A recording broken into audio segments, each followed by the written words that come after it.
On today's episode of Wrong Side, we catch you guys up on the last week of our lives, go over college basketball recap, the finals, and overall tournament. We dive a little bit deeper into the work from home setup and what we kind of think about that. We have our clutch moment, sponsored by Shore Metals, and our usual outside the line segment. Michael, you ready? Let's do it.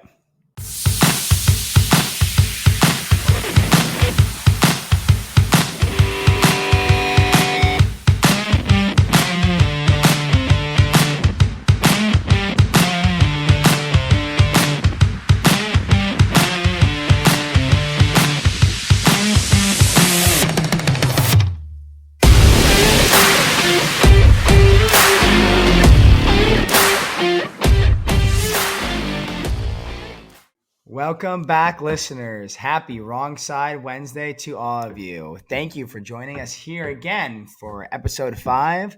We hope you enjoyed last week's interview with our moms, a very special one. And now we're back at it like we promised, just us, no interview today. And it's just going to be more of a back and forth from Joey and I. Joey, what's been going on?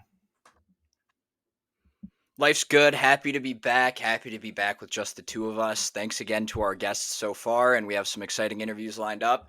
But I'm good.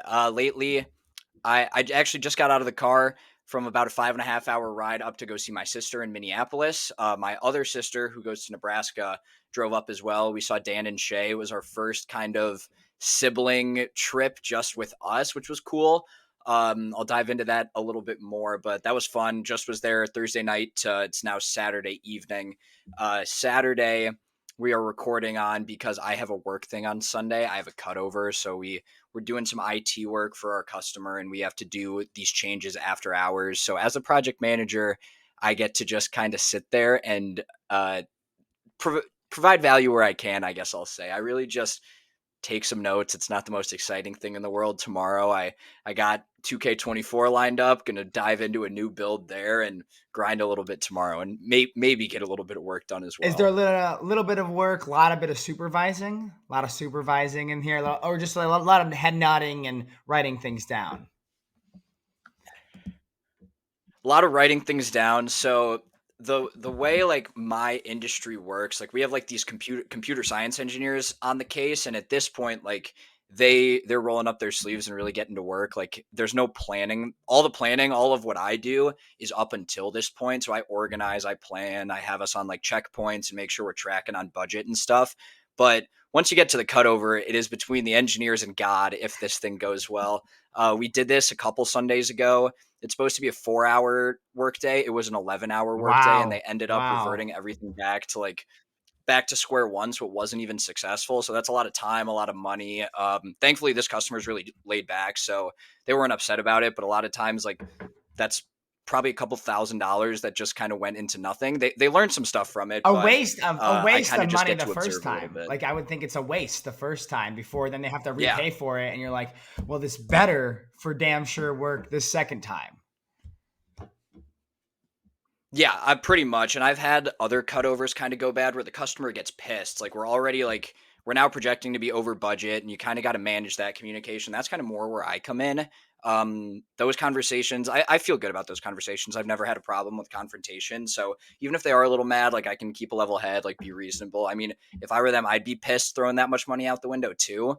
So it's all fair, and these guys are a really good customer, and we're all kind of playing on the same team here, and they realize that, so that's big. They're very thankful for the work they put in. It's long hours for these engineers. It's stepping on landmines left and right. You really don't know what you're going to find in these Right. things, and it's like another language to me. So it's funny how little I know, and I got to start taking like a technology class or something because it's like kind of embarrassing. Yeah, But they do good I work. think Yeah. sometimes like when you're at work and you're in these kind of calls and maybe you get brought on to like I would say higher level calls, maybe for like people above you, and they're saying some words that you don't even touch. Like that's like for me at least, I think when I get brought on to different tasks that I never touch, I'm hearing words I've never heard before. Like I like that, like I know what the words mean, but like I haven't even touched them. So I Yeah. just feel lost looking at that file versus the one I'm viewing. Yeah, big imposter syndrome. Definitely, It's a definitely. different job. Like we're all on the same team, but they're the ones really doing the work. I'm kind of just making everything look pretty and helping them where I can, especially on those cutovers. So it's it's interesting. I think it's it's not unusual that a younger person is on these cutovers, but if a problem comes up, like I kind of am running the ship a little bit. I mean, we all work together, but it's kind of stressful, especially when I don't know a lot. So I try and like Google things like as they come up and just trying to learn what I can. But I do not speak technology. Yeah. I'm thankful I'm a business major and was not a computer science major. Yeah, might be better in the future, some people say, but it's way too technical. Way too technical. It's a lot easier to be Yeah. finance, accounting, marketing. We're happily okay there. But how was the concert with your sisters? Concert was cool. We saw Dan and Shay. Um, they're like very poppy music. Yeah. Like I saw Zach Bryan a couple weeks ago. That was more my style. But Dan and Shay was like under $100 to go, and they were super super good. Like they sounded just like they do on the radio, which I really didn't expect. Wow. I still don't know which one is which, but they got some good songs. Everyone was vibing. We had some drinks with my sisters, which was cool. But the concert was really good. They played a lot of good songs. They have a lot of hits, and it was Was fun. it at like the Twins or like T Wolves, or was it just at like the school? Where was the concert? It was at the bro. So it was at the Wild Arena, and Oh, It's Minnesota Minneapolis Wild. St. Paul. The Okay. Wild Arena is technically in yeah, Minnesota Wild, the NHL team. So it was technically in St. Paul, and we took public transportation to the concert, and it was a Friday night. And I guess in Minneapolis, the crackheads all get on the public transportation at about 7 p.m. on Oh Friday because no. me and my sisters, we were the only little white kids on this train. There was actually like someone doing crack like right behind us. Like there were some absolute creatures on this train, and my sister from Minneapolis, she was like fine with it. She's like it was unsafe, but like we were in a group, so we were okay. My other sister goes to Nebraska. You don't really see that much at Nebraska, No, so Lincoln, there's nothing. she was freaking out. It was and I thought Columbus, like there are some parts of Columbus where like there's a homeless population. Like it's not the cleanest place in the world, but it was not Minneapolis. So I got outside of my bubble a little bit this week too, which was I'm not going to do again anytime soon. We Ubered home after the concert, Smart, but smart. it was an experience. It was an experience for sure. And I mean, definitely more poppy, right? I would say than like Zach Bryan. I feel like is a lot more country, like versus really country Yeah, versus like this is kind of like pop country, right? Dan Shay. I know a couple of their songs, yeah, it but was really pop country. okay. And then They you probably know like a couple more than you yeah, think, that but like probably they were is. still Yeah. they were pretty talented. Did you Yeah, have a good time with very your poppy. sisters? Like, how was the like? Was there like any like Yeah, disagreements or like we petty bickering, like stuff like that? Yeah, a little bit here and there. My one sister, we 2-on-1'd her, so Nice. she wanted to go get dinner and like we wanted to drink and then go to the concert and she was all hangry and we were basically just like no. So we won that disagreement. But no, it was fun. It was only a couple days. My sister Katie, the one who goes to Minnesota, is running a 10-mile race tomorrow. She's been training for that for a while. I could Was not she do that. drinking this So weekend? no, Oh, she had a couple, but she was taking it easy kind of.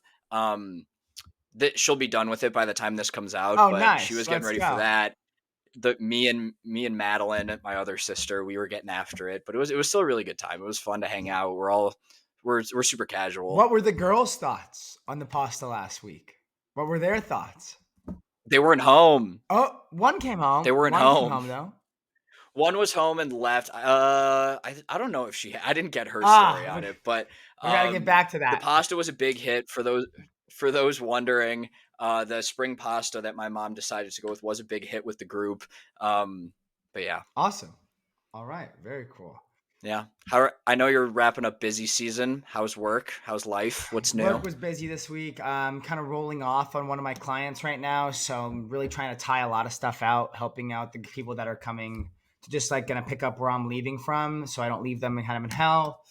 Other than that, kind of a relaxing week this week. My parents, as everyone knows, left for Vegas last week for on Easter, so it was just me from from Easter to Thursday. My dad came home Thursday afternoon, so it was pretty nice. Kind of just worked all day, worked out in the mornings before work. Got home, had some dinner late at night, watched some TV, went to bed. Pretty chill night. Wednesday was great. Had our softball game, first game of new season. Crushed the team. Mercy them. Bats were awake, I would definitely Nice. say. We usually play with 10 people In softball, you play with 10, not 9. And we only actually had 9 this week. So we mercied a team with one less person, which was cool. And then on Friday, I went to the Angels home opener, which I was very nervous about all week. I kind of the post Otani world we're officially living in, but it's our first real home What game. were they? 0-3 going into the home No, opener? no, One and they two? figured it out. To be honest with you, after those first 2 Baltimore games, they ended up being they're 4-2 heading into Friday. They were 4-2, so kind of turned it around a little. Okay. And Yeah. yesterday, game kind of started rocky. Bad second inning, down 4-0. Got one back, 4-1 in the fourth. They got one back, 5-1. And in the bottom of the sixth, tied grand slam, tied it up 5-all. Red Sox score, Angels score 6-6, and they took over in the 8th and 9th loss. It was a heartbreaking game, but really good atmosphere. A lot of energy from the young guys. Nice. I think it was the loudest the stadium has been in a few years. And now we're just relaxing this weekend and prepping for everything else. Going to the Clippers game tomorrow with Moops and my buddy Roberto because the Cavs are in town. Who are they playing? Cavs are in town. Okay. Cavs are in town, so we're all going. We wanted to go Lakers Cavs on Saturday, but tickets were just.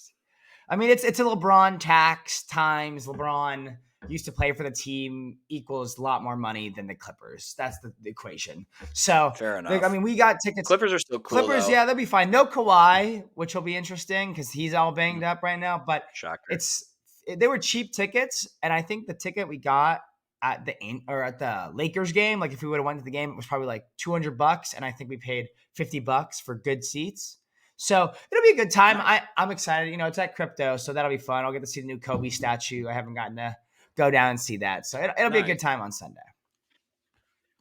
The Lakers just beat the Cavs today, I believe, and Moops was all freaked out about the Cavs. Yeah. So hopefully they can pull one out with him in person. Yeah, it was definitely like funny because we were at lunch eating and watching the game, and he was obviously upset, and Lakers won, which is great. And the Kings lost to the Celtics today. So as of today, Lakers have the 8th seed right now. They're a game and a half out from the 6th.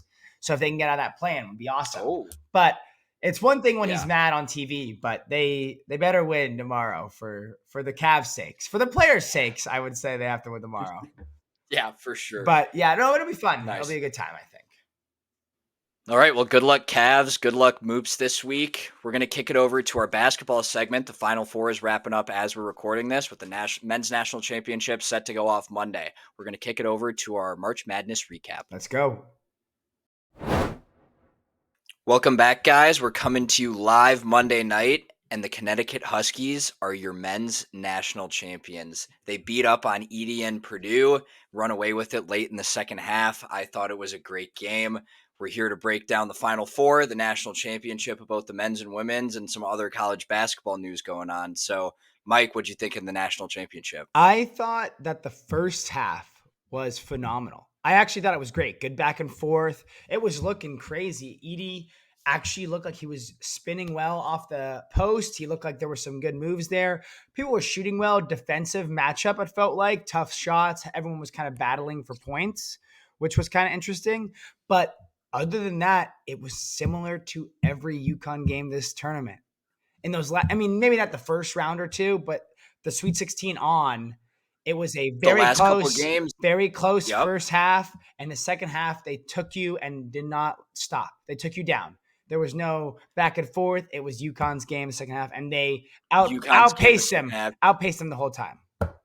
Did not make a mistake. Edie, and I hate Zach Edey. I am one of the people who says he is just tall and he is not good. I was eating my words there for the first 8 minutes of the game. Started off like 7 for 12, 16 points real quick or something like that.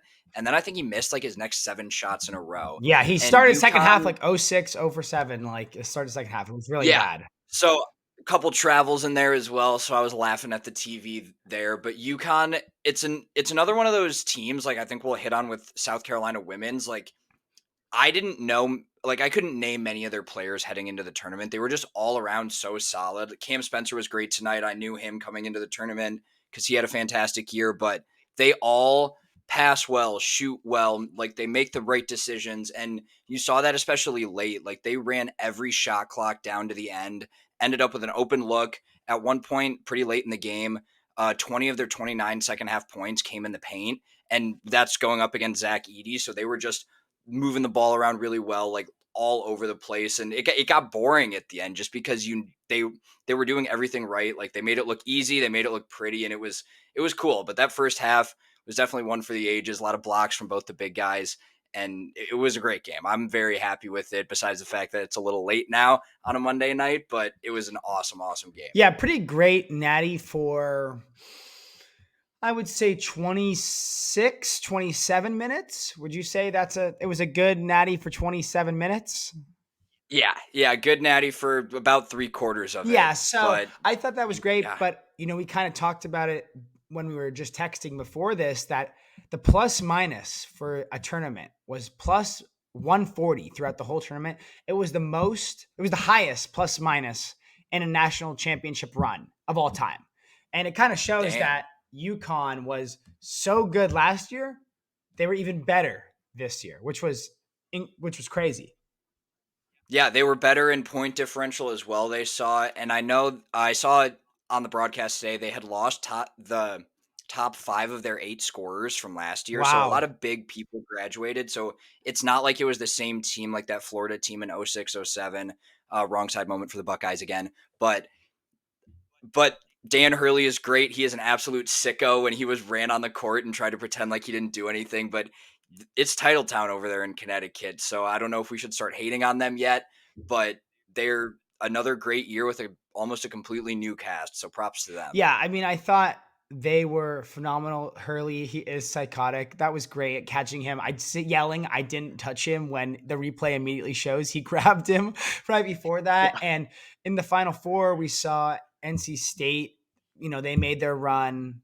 It happened, and then UConn was versus who Bama. Bama, and Nate Oates, incredible coach. They were same thing. A very fun first half, and Bama shoots the crap out of the ball from three. They're basically Yeah, their philosophy is like not to go inside the paint, and it second half took over. UConn takes the ball down. They outpace you, and I mean, we said it last week. Juggernaut.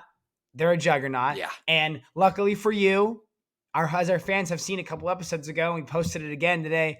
The stat officially 50%. It's not 50%. 100% when you get knocked out by a 16 that you win the next year. So yeah, the men's was great. I thought that the competition towards the end was phenomenal outside of the UConn second halves.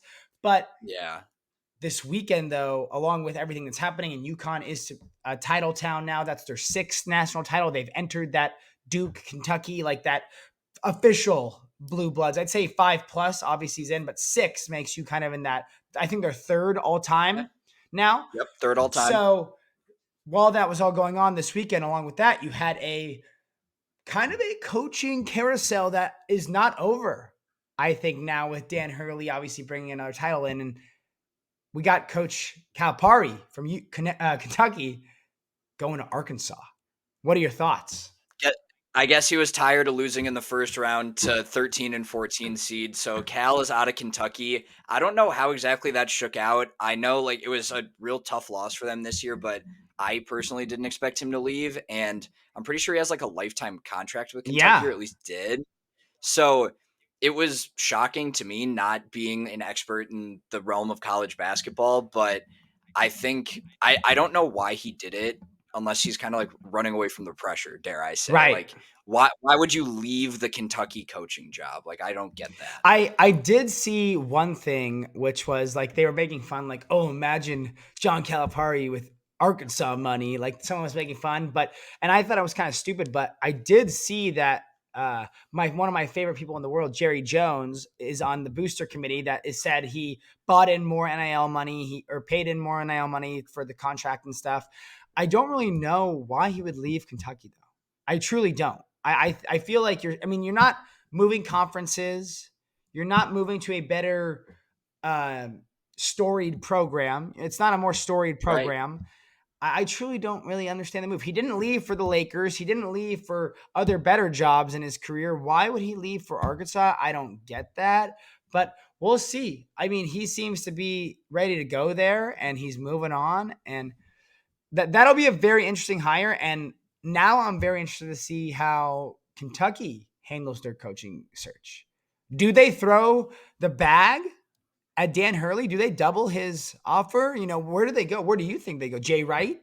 Where do you go from here? Jay, I don't think Jay Wright's coming out. And another sad thing that now hindsight is 2020, but Ohio State didn't know John Calipari was going to be looking for a job this year, and I saw the report that he was looking heavily into coming to Ohio State. We know we hired our interim head coach for the time being, at least. We'll see how that one ages, but I don't know where Kentucky goes. I think like this is definitely like a top 3 college basketball program of all time. There's not a lot of huge names that I can think of off the top of my head that are searching for jobs right now.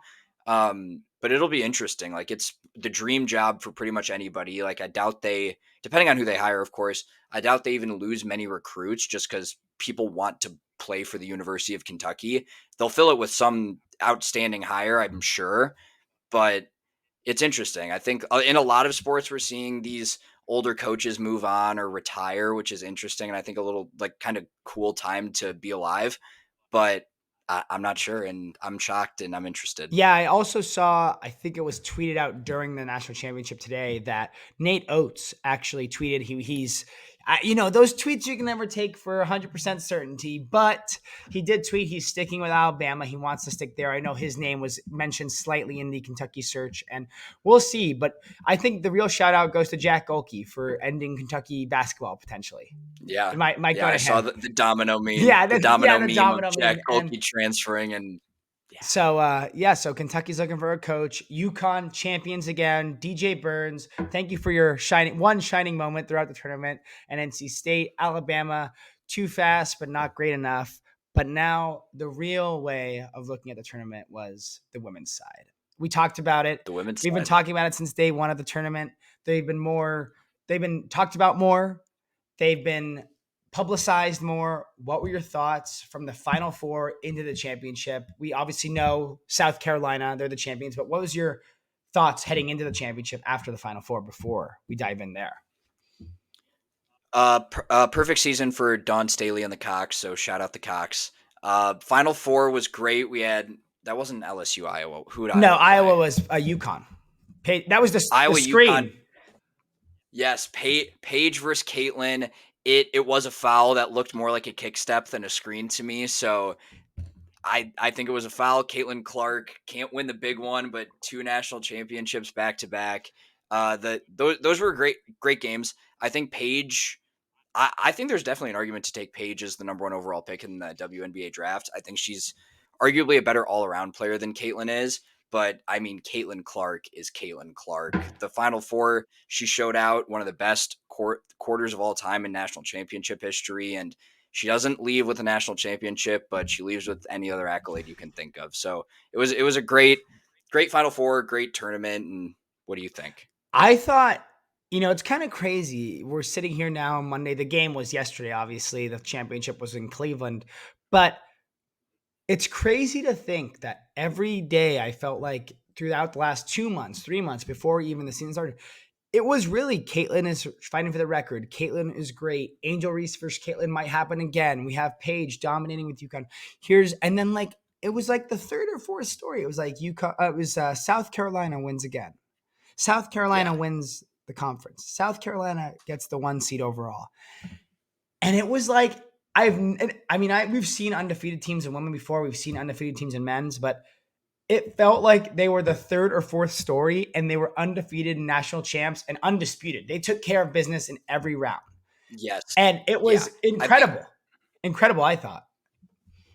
It was awesome. They run a tight ship over there, but yeah, I think that was almost kind of similar to the men's. Like UConn was always kind of the favorite, but you had a lot other like I guess more exciting storylines for the media to buy into throughout the season. But they had size, they had speed, they did not miss. Like they were a fantastic team, and it was almost boring again. Like this got boring. The men's game got boring in the last 10 minutes. This got boring at halftime. It seemed like so they were too boring to talk about, I guess. But they take care of business, finish it out, and take down Caitlin Clark. And they're a very young team, I'm fairly certain. And they have a girl who's going to be in the top 5 picks in the WNBA draft.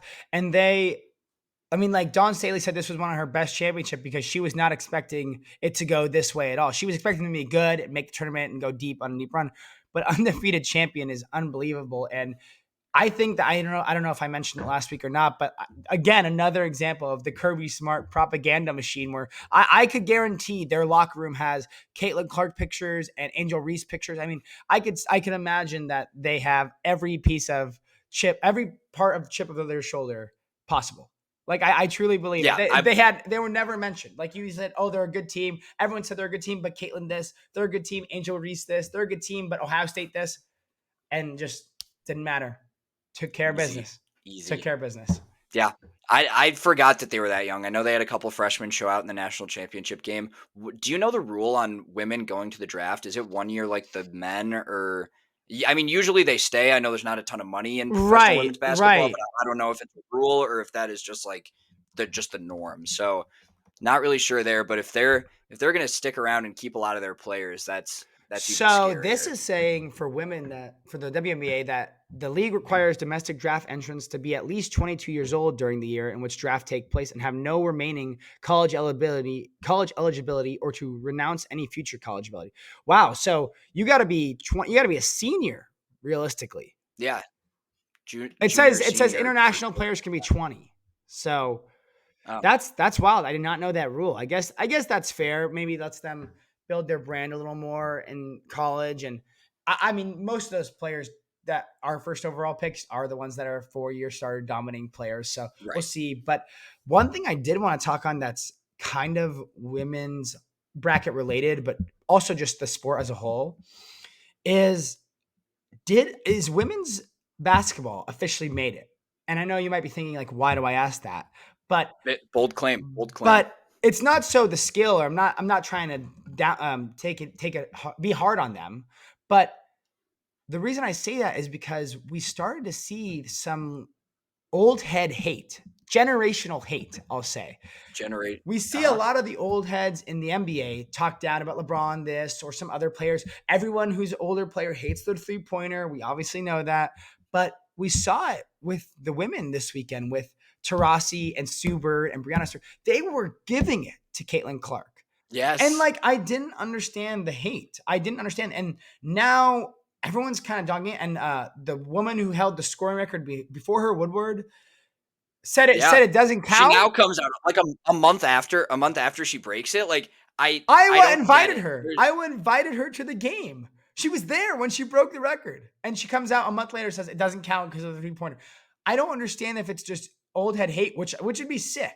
I would love that for the sport, but super odd. I don't know what Yeah. your thoughts were, but I thought it was odd. I I don't get it. Last week I talked about how I think like I kind of referenced it how people kind of are too hard on her. Like, yeah, she's a bit whiny to the refs, but she's also objectively the best player in the sport right now. Like professional or amateur at the moment, I'd say. So I don't get the hate. It's a great spin zone to say that the generational hate is a way to say that women's basketball has made it. I saw a poster today. I forgot who it was. Maybe it was Tarasi, but it was like the vet It was versus the her. It rooks. was Already her. talking. It was her. Yeah, already talking about Caitlin Clark's like first game. She hasn't even been drafted yet. Like the world could end tomorrow and that could never happen, but they're already hyping it up. But still they find a way to knock her down. I think she's great for the sport of women's basketball, but other people involved in the game are trying to diminish what she has done, trying to diminish what she's going to do. And I don't get it. I think that's pretty tone deaf. I don't love it. Yeah, call her whiny, call her a bit too intense. I am a huge fan of hers, and I'm not sure. I don't love And it. I think like, Brianna Stewart, they asked her from she played at UConn when she was in the college. They asked her a few days ago, basically asking her, does Caitlin need a ring to be considered the GO or the best? And I did say last week, let's get a championship. I do believe that. I think winning a championship is great, but she was kind of dogging on her, and the way it made it seem was like, oh, it's not that impressive even if she wins this one. Brianna Stewart, you were a 5 star that joined a super team of 5 stars at Yeah. UConn. This is a girl who stayed home in Iowa, taking her team to Hmm. back-to-back championships. I know she didn't come up with a ring, but took her team to back-to-back championships. Last year, she beat South Carolina, who I'm fairly certain was undefeated at the time as well. Pretty sure. Because Yep. I think I Hmm. heard a stat that they like 70 or 69-1 or whatever the 2 seasons of games minus, so they've only lost once in 2 years in the Final Four, and that's it. So it just was kind of astounding to see that. And, the Las Vegas Aces, who are the champs of the WNBA, they said they're going to have their first game against the Indiana Fever, who have the number 1 pick and probably going to pick Caitlin. Mm-hmm. They're moving it to Yep. I think T-Mobile Arena. I don't know if they play there or at where the Knights play. They're moving so they can get 10,000 more tickets because they know people are going to want to come see. Do you think they're going to need those 10,000 tickets for the team that's already been there? They need it for Caitlin. Caitlyn's They bringing need it for Caitlin Caitlyn's Clark. bringing the fans. Yep. Why would you diminish someone who's growing your sport? It makes zero sense. I don't understand it. Yeah. I don't love it. We are a pro Caitlin Clark podcast and wish her the best of luck. Chicago has the 3rd pick in the WNBA draft. I think LA actually has 2. Oh, great. I think LA is number 2. So who knows? Maybe Indiana trades it for a haul and Caitlin Clark comes to Chicago. It's not too far from Iowa. Yeah, maybe a blockbuster. Could you imagine the content you would get? Caleb Williams and Caitlin Clark, like the Nike would jump on them. I need it. Yeah. I need it. I'm going to cook up some trade packages and post them. But yeah, I mean, the weekend was great. College basketball over. I did see John Fanta already has his not so early top 25, which is ridiculous. But yeah, looking ahead, hopefully this time next year, maybe Ohio State's made a deeper run. We'll see. And who knows, maybe women's at least. Yeah, maybe women's at least, but who knows? But it was another successful March. I'm excited to see the One Shining Every Moment year video later. Yeah. Every year I'm like, wow, like that was a great tournament. Like I'm finally learning all these players. Like I love college basketball because like I said before, like I don't start paying attention to the sport until February. So I'm in on college basketball. I'll probably watch One Shining Moment and some highlights before bed. And now it's over until November, December, where I'm just going to get myself back in the mock draft season. So, maybe mock draft season. Mock draft season. I don't know. I have no idea where the Bulls would end up. I honestly I don't like looking at the Bulls ever, but maybe. Yeah, maybe the Bulls. I don't even think the Lakers have a first round pick this year. I think it's the last one for the Pelicans for AD. So whatever. I guess we'll just wait for NBA to hurt us next. But transitioning into it, we're gonna focus in on kind of a different topic, the start of why we started this podcast, our work from home outlook, and kind of how we've been handling this transition back to home and how we believe you guys would handle it. So we're gonna kick it to ourselves back in the studio, and we'll see you guys there. Our next segment on our episode today is about what we've learned, why we're doing this, and what the overall goal of our podcast and professional goals are in life. I know we've kind of bounced around a little, but some of you might not know the original reason. I think when we started this, we mentioned it a little last week in the episode with our moms, and we've mentioned it here and there. We've bounced around it in some episodes, but I feel like it's kind of important to really let the origin story of how Wrong Side began. Outside of the name, we've mentioned before, we have a group chat with some friends. That's one of our main saying. We always end up on the wrong side. So that was it. And I think one of the reasons we kind of talked about last week too, and that we're going to dive deeper into, is it's tough to have a job that is work from home or you're not in love with every single day. And I think there's a lot of people that kind of, when they have those work from home hybrid jobs, they aren't as in love with it every day. And I think some people kind of just go about their day, or they work, or they go out, and things are fine. I think that's how kind of we were when we talked about it, and how our goal originally was a sports podcast, like we mentioned. But I think we did figure out that there were a lot of people that felt this way. Jobs are tough. Jobs are tough coming out of college, especially now. I think there's a different market in a lot of different ways. And that's why we've kind of created this as a passion project, and why we do care about it. We think, it's kind of a funny way of talking about it. I was telling Joey, I saw someone at the Angel game, and it was my buddy's friend who I've met him. I met him a couple times, and he was telling me that, I just heard the podcast for the first time. I really liked it. And it's kind of dumb in the grand scheme of things, because it was just a friend of a friend. Like, I know this person, and really our friends are the only ones listening right now. But it was kind of cool to hear that people are like tuning in and they agree with a lot of stuff.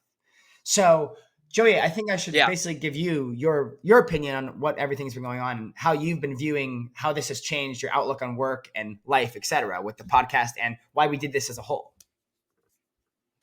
Yeah, my sister's friends were asking me about the podcast too, which was funny. But Michael and I stayed very close after we graduated in the fall of, what was that, 2022? Yep, December 22. We both moved home. we started jobs. I started in January. He started a little later into the year, but we both kind of quickly realized that, yeah, like we've talked about, we drove for success up until this point. We got good grades, went to a good school, we worked hard, we ended up with jobs out of college, which as you're growing up, like that's the kind of the end all be all. Right. You get into it a little bit, you start working from home, and maybe you don't love it so much. Is it just the work from home? Is it the job itself? Like it's hard to go from the college lifestyle to a 9 to 5, and it sounds like we're kind of being soft, like maybe the older people listening to this, like kids these days, but we really do live in like different times. Like most of our parents didn't grow up working from home. It's really hard to be new working from home, and you kind of get like a bad feeling about it a lot of the time. You don't feel you're as strong as you want to be or need to be. It's hard to get access to people who can help you, and it's just kind of difficult. It's not as glamorous as you might think. Like, yeah, we're both lucky enough to live at home and stack some money up, but we, at least the two of us, we want to be good at what we do. We want to enjoy what we do, and that's kind of hard to do living at home. And it's not talked about enough because as you're going through college, the goal is to end up with a job out of college, but they don't talk about kind of the adjustment, the grace period you need to give yourself, and that's kind of what we're trying to do. Sports has also become a really good outlet for us, for our friends. It always has been.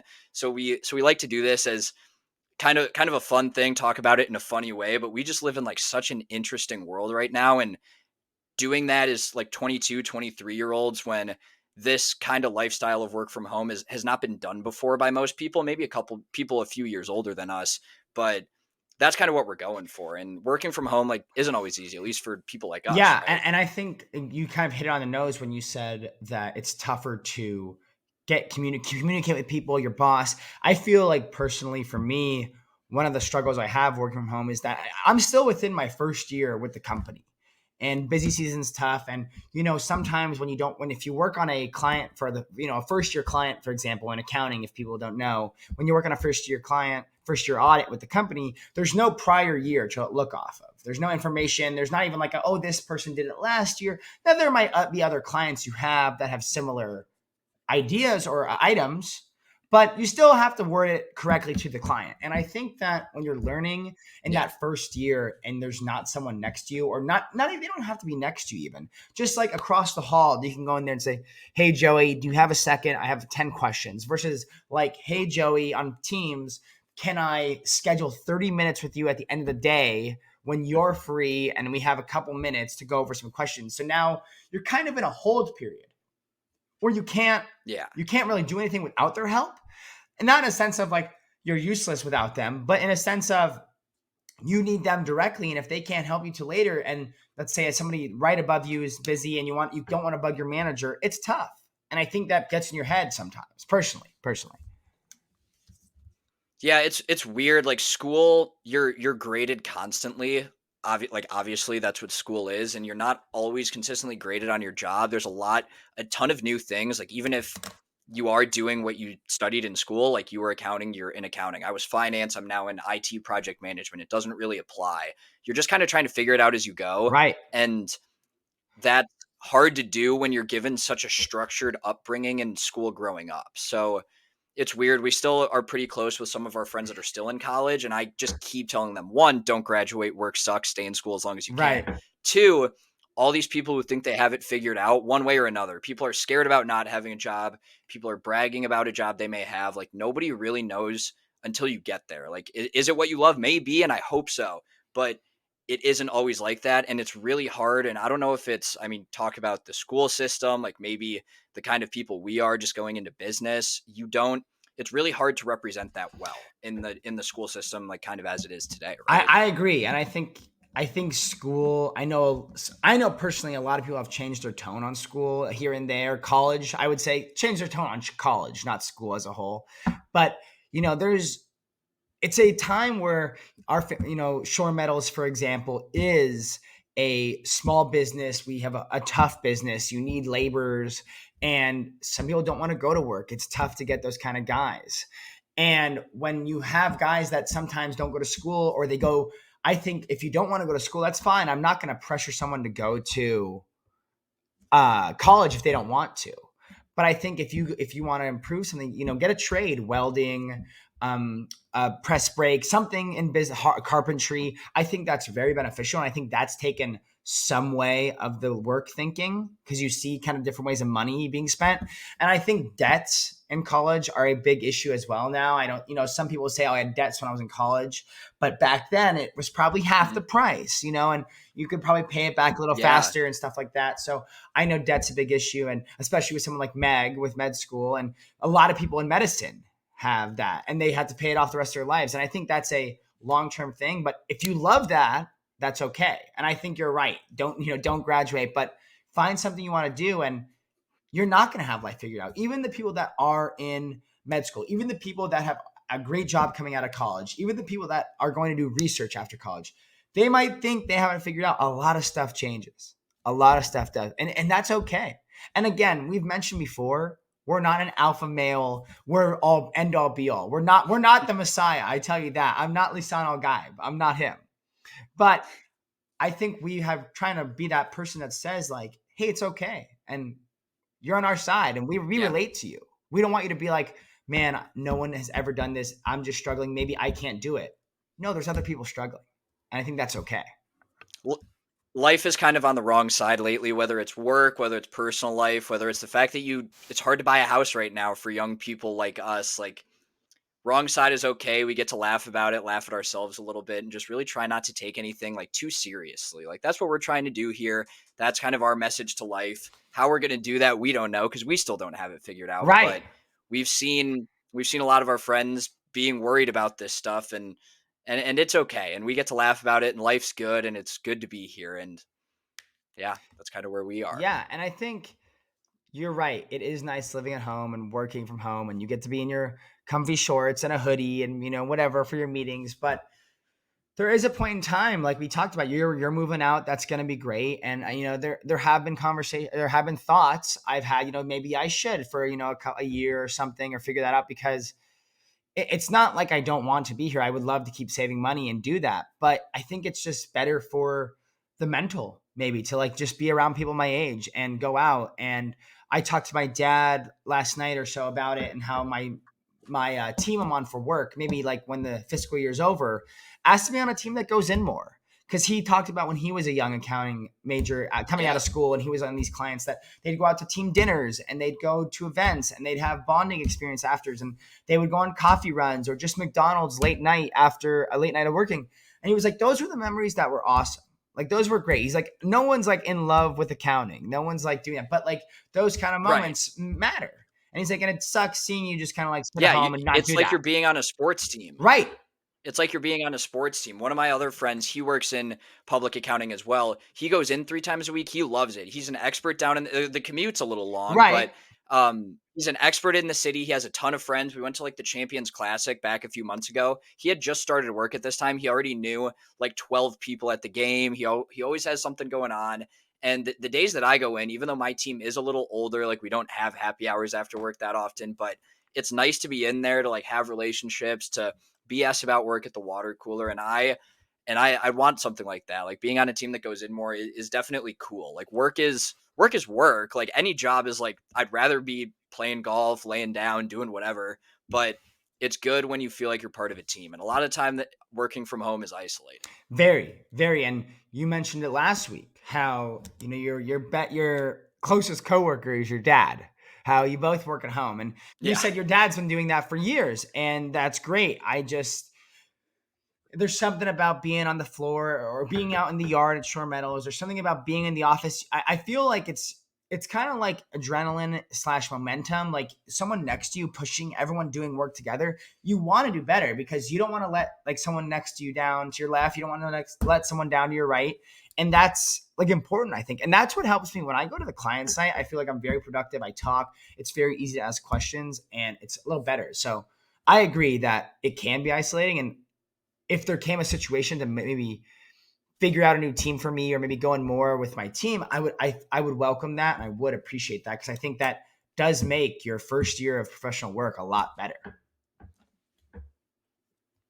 Yeah, agreed. We'll see where it goes. I mean, ideally, it sounds like we're both going to end up doing something in person for ourselves Right. anyways, but here we are now, and as we talked about before, still got to try and just do the best you can with what you got. We're on the wrong side. in more ways than one these days, but that's okay. So I think that was a pretty good overall segment message about what we're doing here, what we're hoping to bring to the listeners, and kind of just our opinions on the state of work from home world as it is. Yeah, I hope people enjoy that segment because I feel like it is honest and people will very much relate to it and they will understand that, okay, there's a lot of people in their 20s like this. And you might think that we're just like making this up. A lot of people that we know talk about these problems. They want to have their own, they have these issues. So I think that's important that we talked about and we hope you do enjoy it. And going into that, switching back into something a little more uplifting and focusing on something else, we're going to segue into our clutch moment of the week. And then actually after that, we're going to take a look at two different submission reads that we thought went hand in hand together and give you our opinion on that. Joey, let's shoot over to our clutch moment of the week. Our clutch moment of the week this week is brought to you by our sponsor, Shore Metals, the premier metal supplier since 1970, serving Southern California, carrying an extensive inventory of steel, brass, copper, aluminum, and more. Big enough to serve you and small enough to know you. Call Stan, he'll help you out. My clutch moment of the week, although it did not end up in a win, was the Logan O'Hoppe Grand Slam in the at Angel Stadium this week at the home opener. It was probably one of the most exhilarating moments in the stadium in the last 3 years. Oh no. Didn't even pause me. I just heard it myself. It's Jover. It's Jover. That's all right. I actually wanted to fact check when he hit that home run anyways. Here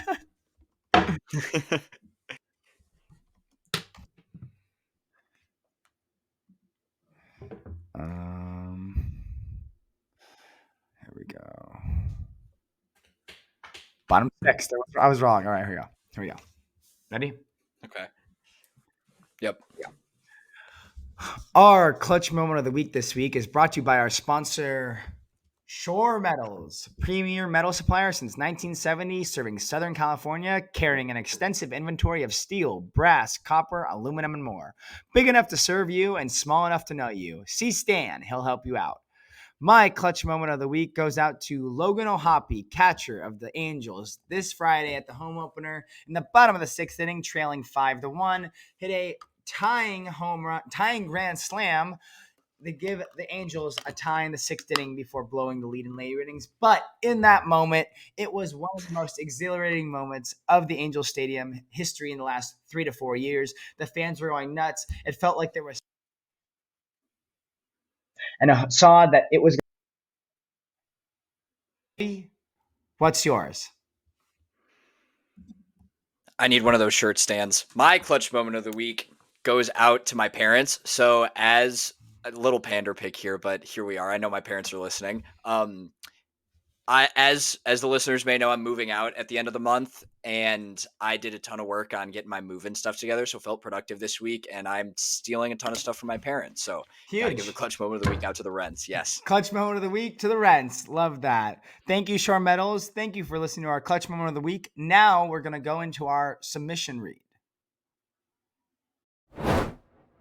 On to our next segment, submission reads. We're going to be combining two today, one from Colin Flammer and one from one of our most loyal fans, Jake Sharber. So Colin had a good idea for a segment for us, which was GM Hot Seat. If we could take over a team of our choosing that was struggling, what would it be? What would we do to save them? And then Jake Sharber, Seahawks fan. Don't know why that's a thing, but that's okay. He just kind of asked us to take a dive into the Seahawks. What are they going to do now that they have Sam Howell? Is there going to be a quarterback battle?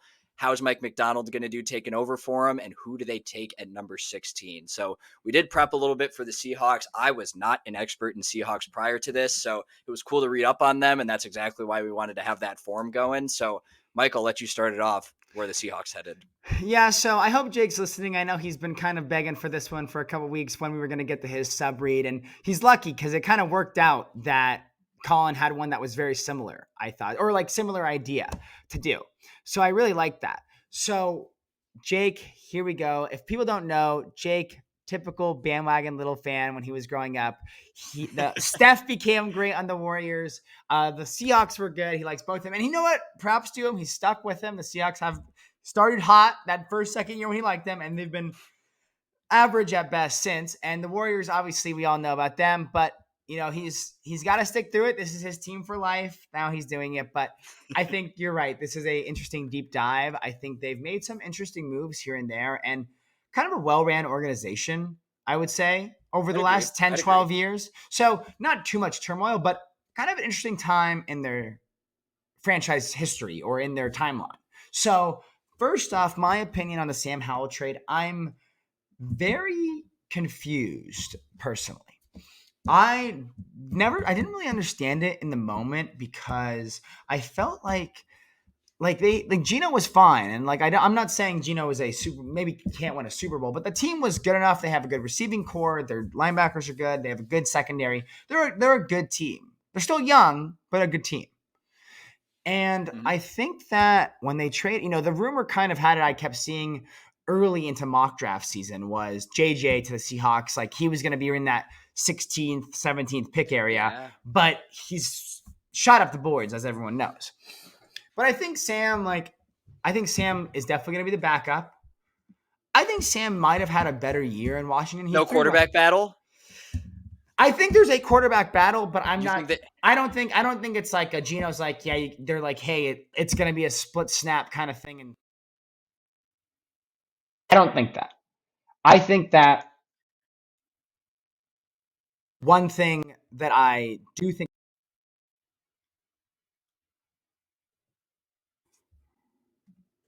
one thing about how I do think it works is that I think Sam is a good quarterback. I don't think he's a bad quarterback. That Washington line was putrid. I think he was So the most bad. quarterback like ever in a season. Like I think it was absurd. So maybe he does have the skill, and it's just like maybe it was the line, but I still think Geno's the starter personally. What do you think? That's fair. I think there's enough reason for there to be a quarterback battle simply because of age. I don't know exactly how old Geno Smith is, but I feel like, at least what I thought when they brought him in, is he was going to be kind of a bridge quarterback until they were in a position to take one in the draft. At this point, they're at number 16. Maybe Penix could be there. Like, they could, not that Penix is necessarily like younger and better. I know he has a ton of injury history, but I personally love him. Um, Geno is fine. He was impressive over the last couple of years. Geno, everyone wrote him off, but he didn't write back. And Sam Howell, like, I think he's solid. I don't think he's a Super Bowl winning quarterback, but he could be a kind of another bridge quarterback. So from the quarterback perspective, it's kind of a mid off in my opinion. I don't I know agreed. who's going to I be agree. yeah. I don't know who's going to be the starter week one, and they have some pieces. They have JS never plays. They have DK Metcalf. Their defense hopefully gets better under Mike McDonald. They were 30th in average yards per game last year. Um, but obviously, like the quarterback position is the most important position in football. I don't think they have their quarterback for the next 10 years. And I'm not sure what they're doing. I don't know what their running game looks like. They have okay receivers. They have some young people on defense that'll be okay. And it's really a new era overall, especially with the departure of Pete Carroll. Pete Carroll only won 58% of his games as a Seahawks head coach, and obviously that stat is bolstered by the Legion of Boom in those few years. So it's a lot of new stuff. I think they still were a successful organization under Pete Carroll, and he's a solid coach, but they got to. I don't know. I really don't know where they're headed. I think they're in a weird spot. I know you looked at the money a little bit, and they're not in a great spot there, but I'm not sure what they're doing. Yeah, so I kind of looked. They're in a tough spot dead money wise. $36 million this year in dead money. Is 20 this Russ million. related or no? It's Jamal Adams related. Oh my god. So Jamal Adams, I'm fairly certain has like 20 million. I think I saw in dead money, and I mean dead money kills you for I'd say 3-4 years. I mean I think it's going to very much harm the Broncos development and whatever the Broncos are doing. I know we're talking about Ugh, Seahawks, but right. it was what 83 million or something over like 2 years for the Broncos. They have to take over. That's horrible. I mean like Yeah, it's absurd. that hurts a franchise for 5-6 years. Personally, I believe. But they made some key signings, I believe. They brought back Leonard Williams, who was a good trade Huge. piece, I thought. Hmm. Like when they traded for him last season. George Fant's coming back at right tackle. Jerome Baker from Miami. I think that was Yeah. a good signing as well. They actually took Jonathan Hankins, ex-Cowboy. I really liked him. I thought he was a very, very, very good run stopper. He was a force in the Cowboys defense. I thought he was great up the middle. he will do very well there. Seattle's known for always having a great defense, and Hmm. I think that's a very fairly good signing. So I think the Well, organization's they were ran well. 30th last year in defense, and I know Mike Yeah, McDonald. He was great with Baltimore last year, but is that Baltimore or is right, that Mike McDonald? So right. if they don't, the defense is still a question. I say they have good players, yes, but the defense is still a question mark, and they don't have the quarterback figured out. So where like do they make a move at the deadline? Do they trade up in the draft potentially? Like I I don't. think there's definitely some talk. I think they have to go defense. Personally, I think their wide receivers, Okay. other than Lockett being a little older, their offense is fairly good. Kenny Walker, JS never Yeah. plays. Who else do they have? Metcalf, DK Yep. Metcalf.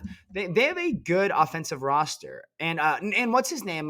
Charbonnet from UCLA. Oh He yeah. had a very good rookie year. So Yep. the offense, I'm not too worried about. I think they have to go defense. The defense struggled. Andre Diggs or someone someone struggled last year in the secondary, and they were sat, I think, for like a lot of second Oh, half. I don't I, remember I, I who that want to was. say it was Quandre Diggs, or I don't think it was Kobe White. So that's or not Kobe White, Kobe Bryant. I don't think it was Yeah. Kobe Bryant. I think it R.I.P. was Quandre Diggs. Yeah, R.I.P. Kobe, but I don't think it was him. So, but I think you have to go maybe DL or secondary, like maybe a Chop Robinson, DeJean type pick. I don't know. If you go defense, DeJean, I like DeJean, but who was the they got the corner from Illinois last year, correct? oh yeah, Witherspoon. He had a phenomenal Witherspoon rookie is year. fantastic. He's a great Phenomenal tackler, rookie year. but I mean, corner is, in my opinion, one of like the top two hardest positions in football. Do you want two guys that young? And he did have a phenomenal year, but he's still a rookie. Do you want two guys that young? I feel like if you go up against a high-powered offense, and who knows what the Cowboys are this year, but I'm kind of blanking on that in the NFC. If you go against a high-powered offense with a secondary that young and maybe Quandre Diggs struggling as well, I don't know. I'm not sure about that. I think Chop Robinson could That's be good. I a know the Bears are looking for an edge rusher as well, but the defense worries me a lot. that's a really good point about the young secondary. It's tough to have a young secondary. I know, like obviously bias here, but like we have Deron Bland, we had Trayvon Diggs. Those are two young guys, and they've panned out. They played well. Trayvon had that one year Yeah. in the beginning where he was worked. He had all the picks, but he was giving up yards, and he kind of settled down. So that does happen. That does, and that's a fair concern. I think Chop Robinson, I think Penn State develops their D line linebacker type players very well. Obviously, Micah has done well, and Micah's been comped pretty heavily, I think, to Chop in a lot of things outside of like they just have similar, and they're very Do you think close. They that's a work out good together. comp or is that just a Penn State comp? I think it's a Penn State comp, but I think Micah is a top 5 defensive player. So I mean, if Oh that's yeah. your comp, it could be a lot worse. So I I don't know if I love taking a quarterback. I'm not saying they I should. I'm saying they can't. Like it. know they can, but I personally believe that I don't think if you can get your guy that it's worth the trade up. Like if you can't get to that top 3, I don't think it's worth it. What about Rattler? People are loving a flyer on Rattler.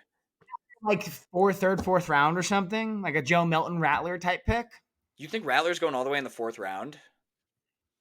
Second round? I don't know where I haven't seen him. I Still, don't. Is he not a? Is he a first round quarterback? Did I miss that? Like he people. has not been a first round.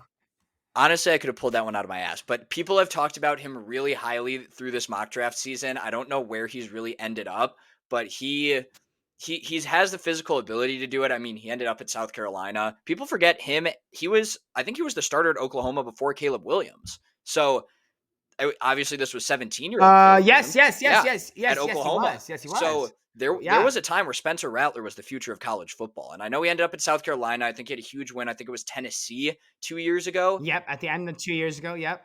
I don't know where he ended up in mock drafts, but it's Geno Smith, Sam Howell, or somebody else. Like where do you put the odds there? I don't like the quarterback position is the But most interesting one to me. I think I'm gonna look right now because I'm super curious. Um, like the Sam Howell trade, like they didn't give up peanuts. I'm fairly sure for this. Like I'm pretty. Seattle received Howell and a 4th-round draft pick and a 6th rounder in exchange for picks in the 3rd and 5th rounds. So they give up a 3rd and a 5th for Howell. I guess that's actually not that bad. That's a solid trade. But I just don't know. Like, now you have Howell for a couple more years. Like, are you planning on just paying out Geno for one more year and letting him walk, and Howell's the vet maybe leading the way? Like, is that how they're handling him?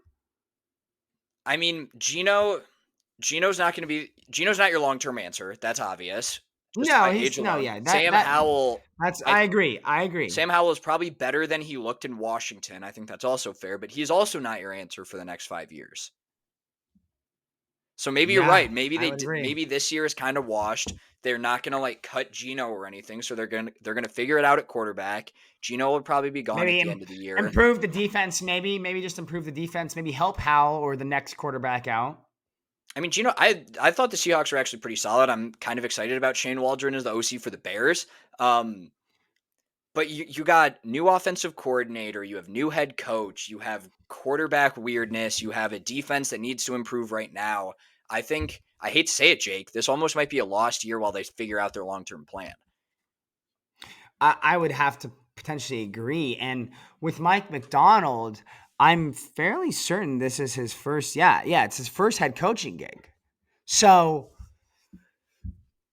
it's different. Maybe. And I think the Ravens are a great organization, and they have great players. And John Harbaugh is a tremendous coach in the NFL, a Super Bowl winning coach. Yeah. So I think that you have that benefit, and you had the Patrick Queen and the Roquan Smith, and you had Kyle Van Noy and Marlon Humphrey. Who else? Marlon Humphrey. I mean, the team was incredible. Yeah. So we'll see. I think it's an interesting topic. I think that they have the ability to still contend. I know Pete stayed in the organization as kind of like an advisor to the coaching staff, like one of those scout people. But we'll see with Macdonald. He does create new good schemes. He does. And he is a good coach. I think he's a positive. Going into the season, he's a positive. Yeah. It could obviously blow up, but absolutely. And he's you know what? He's the youngest coach in the league. So we'll see how he handles him. You know, I actually do believe, outside of Andy Reid, that the game is younger. You have Mike McDaniel, you have Sean McVay, you have those kind of coaches, Zach Taylor. Those guys are young guys in the grand scheme of like coaching age and coaching careers. So the game is moving younger. Maybe that does help the Seahawks. So we'll see. But Jake, Colin, thank you for your submissions. I hope you enjoyed a little back and forth on the Seahawks, their free agencies, and how we believe their season will go. Looking ahead, we're going to jump into our next segment of Outside the Line. Let's go. Go Birds. All right, wrapping up here with Outside the Line, starting out with my favorite segment, Tone Deaf Person of the Week. Mike, where you at? Tone Deaf Person of the Week, favorite part of the episodes. I'm going to go with people that do not understand situations in sporting events. Friday night at the Angel game. Bottom of the 9th inning. Angels trailing 2. We got to get something going. Fans are, cheering, getting loud. I'm in there. We sit on the first base side. So I'm sitting on the first base side. We're 5 rows from the top of the section. So there's nobody behind us. People have left. I don't know why. Everyone left when we were down 5-1. I understand the reason of leaving. I've been hurt many times before. I am awarded some sort of compensation. But it was a home opener. You got to stay at least a little longer. Anyways, no feel from people who don't understand like situational stuff in the game. Not so much like game. I'm okay with someone's like, I don't understand certain things. Like, I want people to learn. I will happily answer questions about baseball because I want more people to watch and more people to learn. So it's not like, oh, this game sucks. It's not learnable. It is learnable. Just take a second. Okay. But the people that are unaware, like the ushers, for example. An usher, here's my first tone deaf. It's 9th inning, no outs. I'm standing. I mean, you need some runs. Yeah. You need 2 runs, rallying. There's people standing and everything. And the guy comes up to me, taps me. He's like, oh, sir, you have to sit down. And I was like, what? He's like, yeah, you got to sit down. And I was like, why? He's like, people behind you can't see. I go, it's the bottom of the 9th inning. And he goes, well, you have to sit down, sir. I go, everybody's standing. And he's like, well, some people can't see. And I turn to this guy behind me and I'm like, can you see? And he's like, yeah, I can see just fine. And I was like, what are we doing here? And he's like, sir, please just sit down. And I was like, whatever. Okay. So I sit down. The next pitch, a fan stands in the aisle, standing there. Nothing, no usher, no tap. Flag. Unbelievable. Flag. I mean, it was unbelievable. Tone deaf. Like picking and choosing your right of power is so stupid. I was Okay. interested where you were gonna go with this, but ushers are inexcusable. If there's a jackass fans are one thing, but they work there. You know what happened. Right. Like that's crazy. This isn't like someone who's like hammered, like, hey man, sit down. Like, and the Red Sox were in town. They're not the nicest fans, but this is an usher. He's seen hundreds of games there. Maybe he's a Dodger Hundreds. fan. Maybe he's a Dodger that guy fan. has been in our section for years. I've seen him. So it's like, what in the world? And we weren't cussing, we weren't yelling. I was sitting there clapping, trying to just like lock in for the bottom of the ninth. So ushers tone deaf of not knowing situational things. And the people who are just fucking there to like take Instagram pictures and talk the whole fucking time. Like this girl in front of me was talking to her friend and her friend's boyfriend about like reality TV for like 3 innings to start the game. And Moops was with me and he was like, this girl has not shut up. Like she hasn't shut up once. Like, and like it's just nothing about this game. She's on Instagram, like selfieing, like taking pictures of the field. And Moops and I were like, what is happening here? Like it's the 3rd inning and like just so unaware of like where you are. Like not like break away from the phone and join a night at the ballpark. Grab a hot dog, grab a pocket pretzel. This is America. Have a good time. Yeah. I mean, yeah, it's America. I mean, grab a beer. Like I just people that like don't know where they are, or like my mom, shout out to my mom, a good interview last week. But she said I could use this for if I wanted it for tone deaf, but I didn't. But like people who also like don't know their volume of level in conversation. Oh my God. She said she was boarding the plane to get back from Vegas, and she said this guy behind him was talking about how he was in this like entire group of people went to Costa Rica or something, and the entire group of friends got diarrhea, like yelling about it in the security ABC Southwest line. And my mom was like, "What are you talking about? You know, diarrhea bouts? That's what you're talking about in the airport line? Just shut your mouth and get in line." Just ridiculous. So that was my tone deaf. People are just too donut. Who is your tone deaf this week? People suck. And mine's also suck. kind of unawareness, and it's a work unawareness one. It's okay.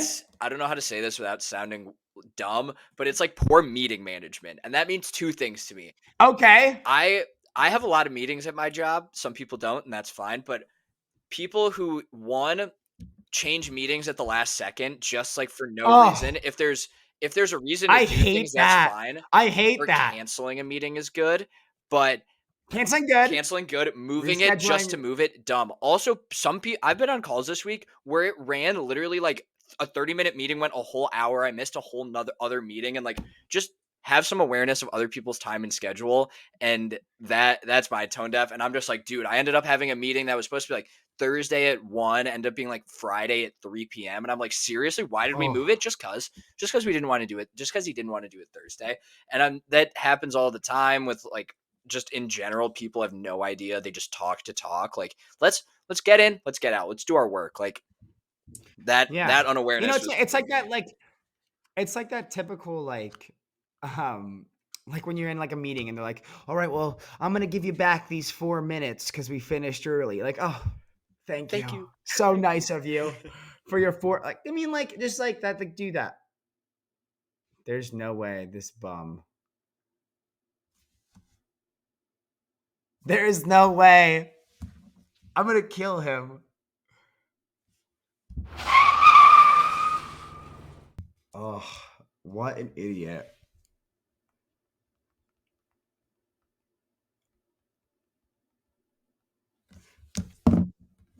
Moron. Okay, I'm just going to talk a little bit more tone deaf. We're going to have to work with it. Fuck it! Fuck it! Fuck it! Let's do it live. You see, this is why I can see him getting so upset. Oh yeah. Oh god damn it. Okay, here we go. Being aware of people's times, just like sometimes it's like perfect, and sometimes it's just like not even a thought. And I feel like usually when someone above you has to go, it's an immediate hard to close. But like when it's anyone below, you're like, Hey, I just I got gotta. I Well, just got to eat we got it. a few more Yeah. minutes. Yeah, you eat it. You eat it. You miss something. So yeah, tone deaf unawareness. So much One unawareness more in the world. people who don't Oh, respond to meetings. It's also like, oh, you know how easy it is to press accept, decline, accept or or 10. reject. Yeah, It, and you don't even how have to do send a people? response. I'm You not can press like, do not send response. yeah. I'm either I'm not great at my job. That's fine. I'm average at my job. We went over that in my performance review. But you can like it's come on, people. Yeah, yeah. I mean, it's So or bad. like the people that like, oh, is Joey gonna be on today? Like, oh, they didn't actually respond yet. Like, just say you're not coming. I'd rather Yeah, that's you not fine. come than tell. Yeah. So that's ridiculous. So 2 minutes tone deaf. I'm excited. I'm sorry. I can't wait till we both go on vacation because I love tone deaf people at the airport. That's like my favorite thing to talk about in the world. So You're I just can't yeah. wait. That's my Super Bowl in May when I go on vacation with Meg. So I I'm a can't wait. drill sergeant at the airport. My family, Oh, I guess we have all went to Europe before, but not in a long time, especially with the five of us. We're all adults now, so it's a little better than when we were like younger, but like I'm no BS. I got the neck pillow, the headphones, like right, I'm right. You're locked all in. business. Yeah. This is Oh this yeah. is Meg and I's first flight together. So I'm excited to do Oh, that. And I'm okay. I'll be dad mode and get in and I'll print boarding passes or whatever. Like I want to get, I mean, like, I mastered and pre-check for anybody listening I in got your to do 20s. that. I got to do that. Anybody in your listening, I mean, it's embarrassing right now. One hearing that you don't have it. Anybody in your 20s, if you travel for anything, work, or just regular life, please buy a pre-check. I know that I shouldn't be advertising this because I want the lines to stay low for No myself, free ads. but I mean, no free ads, but I mean, I would TSA sponsor us. Like, I would be one of your biggest advocates, and I'll run your ship like a general. So, I mean, get pre-check. It's the best invention up there with Red Zone, the iPhone, the printing press, and maps on your phone for car directions. That's the best. But I yeah, didn't so think I tone needed deaf. it until Michael and I were flying out of Columbus together, and he just walked straight on by, and I had to wait. I actually had to wait right in front of a Michigan fan, so that was my personal Peasant problem. line. Yeah, I Peasant had to wait in line. the peasant line, so I didn't think I needed it until then. But yeah, that's a So good one yeah, also. but yeah, that's my it's my not no free ad. But Joey, what about a wrong side, right side for last week and moving forward for next week? Wrong side. Wrong side. I got a lot of cutovers, so I got to just be on this month. This month in general is my wrong side. That means I have to sit on work and kind of just be around. I have one on a Friday night that starts at 10 p.m. That kind of Oh sucks. my I don't get. god. I will. I don't think I need to be on that one, but we'll see. That's wrong side though. I have some weekends interrupted. I have to just kind of like be on be work from home more and be on a screen more and not do what I want to do more. So that's Right. wrong side for the month. And right side, my birthday's on Thursday, so that'll be fun, All right. I think. Or Yeah, I'll feel birthday. old. I don't know yet. 24, 23? 23. Oh, okay. Okay. Watch Young it. buck. Yes. Jordan year for you. Not for Hmm. some, but Jordan year for you. Jordan year for me. Um but okay, very cool. My wrong my wrong side this week I think is just being packed with work and I didn't really have a lot of bad moments. I felt like this week, I think the Angel game was definitely wrong side, Yeah. especially it was like peak copium grand slam to tie it, which is like, I mean, that's just criminal. Like, I mean, I was sulking for like an hour after the game and like texted Meg after I was like heartbroken. They'll never give me anything life. It's like that. I also have an honorary wrong side moment for our boy Bino. He said wrong side moment of the week, missing the earthquake. He didn't feel it. He was on the Oh, wrong side of it. He was on the wrong side of the earthquake, and I thought that was the funniest thing in the world was not feeling that. And everyone was freaking out while all of California laughs at the East Coast. I thought that was also pretty funny. he said his parents in the same house as him, they felt it, he didn't. So he was like, once in a lifetime opportunity, wrong side Once in a again. lifetime gone. Yeah, I just can't get anything right. And right side for the upcoming week, the Masters are going to be this weekend. So I'm Big, pretty yeah. excited. I like watching that. My dad's gotten like super into golf and just discovered the PGA app. So we've been kind of like watching together here and there, but that's kind of funny. And outside of that, I don't know if I have another right side moment. My week is pretty empty. Obviously, Cavs game, Cavs Clippers on Sunday, but yeah, nothing. Yeah, it's kind of a chill, just a busier April. So I feel like I don't have a ton of things planned. But my fun moments, like I had a fun time at the Angel game and going out after the game. Shout out Berto, it was his birthday. But yeah, I mean, I think everything's been going well. I just think that I got to get through April and May is going to be great. And Yes. me and you have talked about it, and Hawaii is going to be insane. This is So the I third can't time wait I've for that. talked about Hawaii today. I love Hawaii so much. Yeah, Joey wants to go to Hawaii again. But yeah, I feel like that was a very solid episode. A lot of good wrong side tone deaf moments, good college basketball recap. Love talking about a little more life and podcast lifestyle. Our recap of last week. Looking ahead to next week, we're going to have an interview with one of our friends from college who is also in a different field. We've heard from Moops, who is business. We talk about business a lot. We're going to do someone different, someone else you can hear from in a different world. And not only is our interview going to be with someone who's in a different field, he's at a different part of his life. Yeah. Our interview next week is going to be with David Joseph, who's in the middle of pharmacy school, trying to finish that up in the next coming year or so. And he's also engaged to an amazing girl named Claire. They're getting married in the summer of 25. It's going to be awesome. Dave, we're so looking forward to hearing about you, how your life's going, hearing about Lilo, your dog, and Oh, even adorable. hearing about your takes about Bengals and your sport opinions as a whole. I have a Dave, looking forward preemptive to seeing. wrong side. Let me hear it. Preemptive wrong side. Somehow, some way, we're obviously going to talk about the engagement with Dave. Our girlfriends are going to be mad at us somehow. That's my preemptive wrong side for next week. Oh no. Oh, I love that. I love that take. I think that will definitely come up. I was not thinking about that till right now, but that's a good way of looking at it. Incredible point. We'll Incredible see. point. Have a good, you know what? Stay on top this week. Stay on top. Do the right things. Do everything right. Make sure they, ask, maybe buy a dinner. Stay on top Okay. of things. Yes, sir. This is our Yes, week. sir. This is our week. We want to, this week and the week after next episode, we got to be on top of it so people know. Mhm. So we can't just be like fakes. Like, I hope they know we're working our ass off for them. Oh yeah. I hope they know. We care about them a lot. Dave might get us in trouble. You're absolutely right. So thank you guys for listening. Please follow Wrong Side Takes. Please like and subscribe on YouTube. Please let us know. Keep filling out the forms. We do appreciate you guys listening still. We've made it to episode 5. We know we're still not millionaires like we talk about. But thank you guys for listening. We do appreciate it. I loved starting to see some of our fans tweet at us, paying #wrong side when they see something about their team or something about something else. And I really did appreciate that. I think it's cool. People are talking about us and the buzz is building, even if there's only 50, 60 people that talk about it. So thank you, fans. We're building something. We're building something. We're not sketch yet either, but I hope we get there one day. So thank you guys for listening. Have a great episode. David Joseph, we're looking forward to hearing from you next week. Have a good week. Happy Wrong Side Wednesday, listeners. Stay blessed.